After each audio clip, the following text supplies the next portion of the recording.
Hello and welcome to another episode of Double J's List. Today I'm going to talk about our one-year ownership experience of our 2019 Volkswagen Tiguan. It is an SE trim level that is all-wheel drive, 4Motion, as Volkswagen calls it, and it has the sunroof package, the panoramic sunroof. Got a pretty interesting report actually for only 1 year. We actually we leased it right after we had a car accident with our Mazda CX-5. We had a 2016 Mazda CX-5 Grand Touring. Fantastic vehicle. We absolutely loved it. Unfortunately, a man ran a red light and T-boned my wife, daughter, in the car at the time, and we had to go out and get a new car pretty quickly.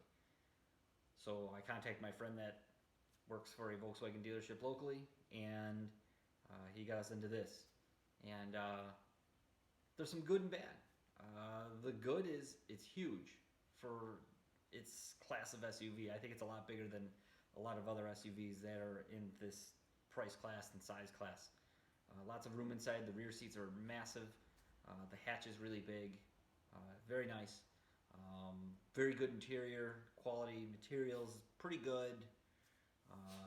But you can find that stuff other places on YouTube or wherever you look for car reviews. What I will say is it's had some questionable reliability issues. It's only had one issue. I brought it in for its oil change in January, and the oil change went well. It came with a package that covered all the oil changes.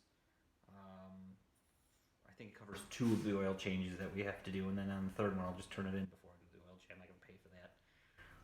And when I brought it in, the service advisor said I was all set to go. Everything seemed great. A couple weeks later, I get a phone call, and this scheduler at the dealership said, "Hey, your part's in."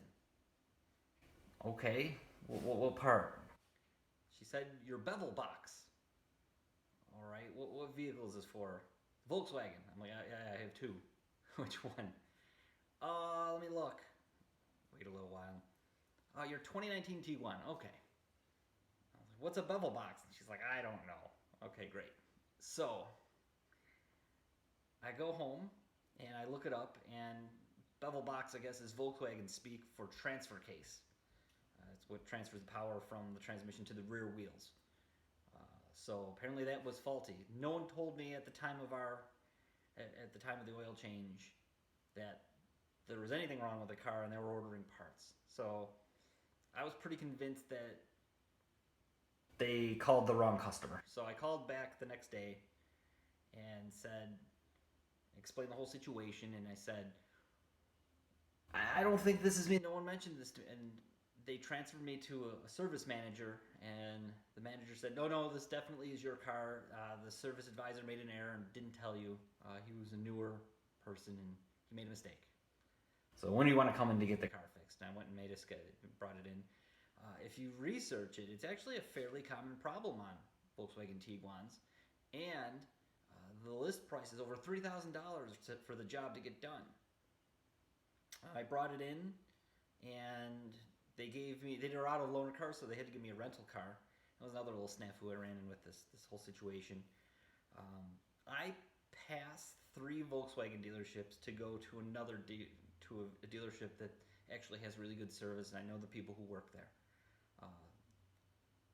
I don't know if it's a Volkswagen specific problem or if it's just a dealership problem in general, because they're all privately owned, and the service at a lot of VW dealerships, and it seems to be a nationwide problem, can be pretty bad. Unfortunately, you have to do your due diligence.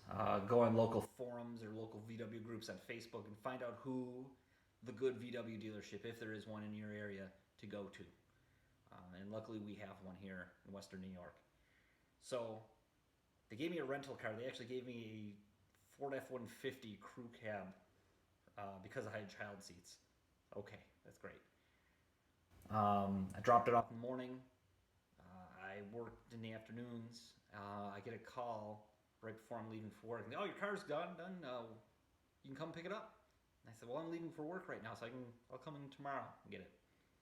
Oh, that's not gonna work. Okay, why? And they said, well, you're in a rental car, and Volkswagen's only paying for the rental for the time that the car's getting repaired. I said, I've never had problems like this in the past. And they said, well, you've had loaner cars that were our cars, the dealerships. This is actually a rental car that we're going to have to pay for. And they said, well, where do you work? And I told them where I work. And they said, oh, we can't go out there. Because, again, this dealership is at least 40, 45 minutes from my house. And my work isn't that far from my house. So they weren't interested in driving all the way there and swapping the rental car and bringing it back. So the service advisor apologized and said, we're sorry for the misunderstanding. So we'll comp that day of a rental when you can just come pick the car up tomorrow, which was really good on their part, but at the same time, pretty lousy on Volkswagen's part. What am I supposed to do? Not work? It doesn't make any sense. Like, I already allocated 6 hours of my day to this. At some point, I'm going to have to probably work. It was a weekday. I don't know. It seemed really annoying to me. They were strange about that. But other than that, it didn't really cost me anything, and everything worked out. And we've got a new bevel box now. Car drives great. Apparently, the old one was leaking. It wasn't leaking anything on the floor of the garage. It's where it's always parked. No oil spot or anything. So maybe it was damp around the gasket, and they decided to do it. Surprised there isn't just a gasket you can replace if it's leaking. I didn't do that much digging on it. It's a lease. They can have it back in 3 years. But other than that, I'm glad it's got a nice, good warranty on it. I don't think I'm going to buy it at the end of the lease. I think I'll just go ahead and turn it in.